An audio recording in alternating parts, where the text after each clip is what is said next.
Good morning, good afternoon, good evening, everyone. So today I would like to explain and also would like to talking more about morphosyntax. Okay, so let's start. The first question is, what did you know about morphology and syntax? What is the agreement and disagreements of these subjects? As English students, what did you need to learn them? Please present it.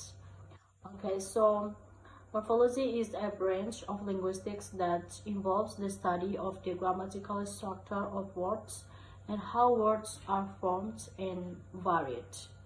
Syntax, the agreements of words in sentence, clause, and phrases, and the study of the formation of sentence and the relationship of their component parts. Okay, so what is the agreement and disagreement? So I would like to talking about agreements for both morphology and syntax. So agreement is the grammatical phenomenon in which the form of one item, thus as the noun forces second item in the sentence, thus as the verb gallop, to appear in a particular form. For example, gallop must agree with horse in number. So the agreement, this one is I was talking about syntax. So let's move to agreements in morphology. So in morphology, in language relates to the correspondence between words in a sentence in terms of gender, case, person, or number. So okay, so let me give you some examples about agreement in morphology. For examples, he runs. Okay, so he runs, in the sentence he runs, the suffix s agrees with the singular he. And why do we need to learn both morphology and syntax? In my opinion, we have to learn morphology and syntax, and we must to understand it. Especially for me, I need to understand it, because when we understand how to use morphology and syntax, I think it will be easy for us to understand how language works. So continue, question number 2. What did you stem for subject in English sentence? Mention and support them with an example. Okay, so the subject of a sentence is the person, place, thing, or idea that is performing the action. Okay, so let me give you some research about subject. The subject in a simple English sentence such as John drives a car. Okay, so let me show you the sentence car. So John drives a car is the person or thing about whom the statement is made. In this case, John traditional, the subject is the word or phrase which controls the verb in the cause. That is to say, with which the verb agrees. John is, but John and Mary are. Why I said it John is and John Mary are? Because John is only one person, so we use is. But John and Mary are because they are two people, so we have to use are. And continue in question number 3. What did you know about noun phrase and appositive phrase, and how do they put in English sentence? Support your explanation with an understandable example. Okay, so what is I know about noun phrase and appositive phrase? Okay, so noun phrase is a word group of words that can function as the subject, the object, or the complements in the sentence. So example, the manager interviewed all the applicants on Tuesday. Lydia was the successful applicant. A noun phrase must always contain a noun or pronoun.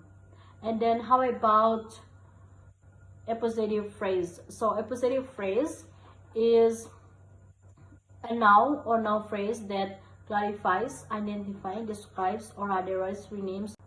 So this one, can you read this? My cousin Rina is a doctor. So my cousin Rina is a doctor contains the appositive noun Rina. The appositive Rina identifies the noun cousin, and both words refer to the same person. An appositive can also be a noun phrase, as in the sentence that man The one seen sons is a jolly fellow. Okay, so continue. Question number 4. Did you know about clauses? Please elaborate. Okay, so clauses is a group of words that includes a subject and a verb to form a simple sentence or only part of a sentence. Okay, so let me give you some examples about the sentence. Okay, so here are some examples I'm prepared here. Can you see it? Okay, so let me read for you. So she wrote a letter for her friend. So she wrote a letter for her friend is a sentence. And then second example is here. They studied English for many years. So it's also a sentence. Can you see it? Yeah, so this is the example. And then continue question number 5. What did you know about sentence and how was it built? A sentence contains a subject and a verb, and it may also have an object and modifiers. However, it contains only one independent clause. Okay, so you also already know about it. I already show you some examples about sentence, and also the sentence we have object, subject, verb there. So I think it's not really difficult for you to explain more or give some more examples about it. I think you already understand it. What is sentence, what is object, what is subject, what is verb. I know you guys already know about it. So because in the sentence we have subject, verb, object. So I hope that you already understand it. And then continue number 6. Put these two sentences into diagram analysis. So the first one is a smart person knows what to say. Okay, so in this one, this is the sentence, and this one is the diagram. You can see it. Okay, so this one. And then about B, I think it's still difficult for me to do a diagram for the B, so sorry about it. I will just show you the first one, A. And then the last question is, please demonstrate 5 terms in morphology and syntax and elaborate the score. Okay, so the last answer is, it is found that morphology and syntax play significant roles in reading comprehension, formation of English words, language learning, formation of phrases, clauses, and sentence, clear and effective communication in literary English.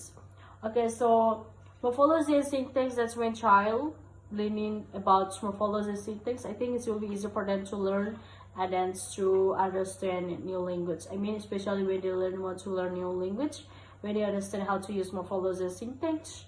And then I think it's easy for kids, for all our people that's who wants to speak other language. So I think that's all. Thank you so much for watching. I hope my explanation is clear for you to understand.